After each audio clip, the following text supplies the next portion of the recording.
What's going on, everybody? It's Richie Rax here with everything you need to succeed in your weekly fantasy football lineups. And I got a great suggestion this week from YouTube user Sole Purpose, SOLE. Right? Shout out to them. They suggested that I do an introductions to DraftKings. Go over some of the basics before you jump into this weekly fantasy pool. You got to know there's a lot of sharks swimming around there. So before you go in throwing your money in there like chum, listen what I got to say first. All right? First thing to know is that it's an auction-style draft. You get $50,000 salary cap. Your job is to compile the best team you can while staying underneath that $50,000 limit.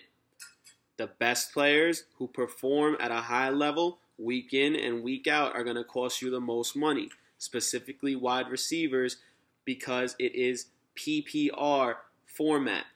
That PPR stands for point per reception.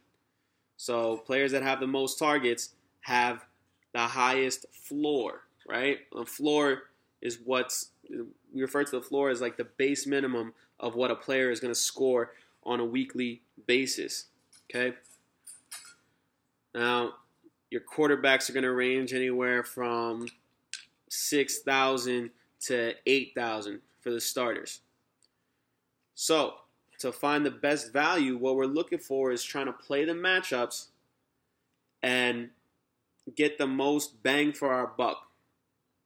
A good example would be this past week. If you listen to my other videos, I suggested you go grab Carson Palmer or Joe Flacco.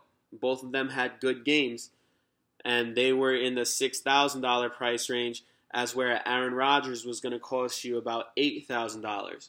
So if you took them, you had just as good a game, if not better, while saving yourself $1,400 to go spend on an Antonio Brown, right, who was $8,800, but got you 40 points.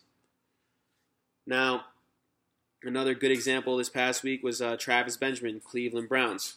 Cost you about $3,400, got you 35 points. Amazing value. D'Angelo Williams was another one.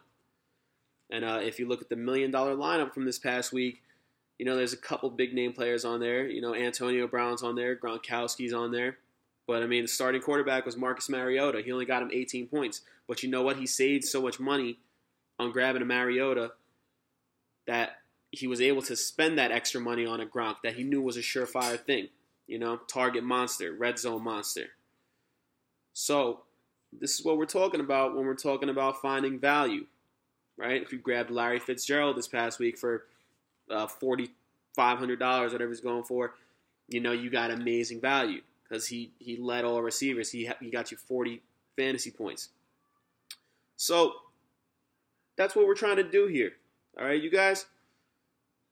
Now, just a couple more things I wish people would have told me before I jumped into it. Punt returns. They count as touchdown for the defense and special teams, and they also count as a touchdown for the player who ran it back. Okay? Just something to be aware of when you're drafting, because these dudes who are punt return threats, that's a bonus on any given week. All right, you guys, so that's a basic rundown of DraftKings and how it works. Hopefully this helped you. If it did, go ahead, give me a thumbs up, leave a comment, any suggestions, and stick with me because I'm going to be doing picks every single week, you guys. All right, I'm going to crunch the numbers tonight after this Monday night game and do the homework so you guys don't have to. And then I'm going to have new videos on Tuesday and Wednesday. So stick with me. This is Richie Rax. Let's bring that money home, baby.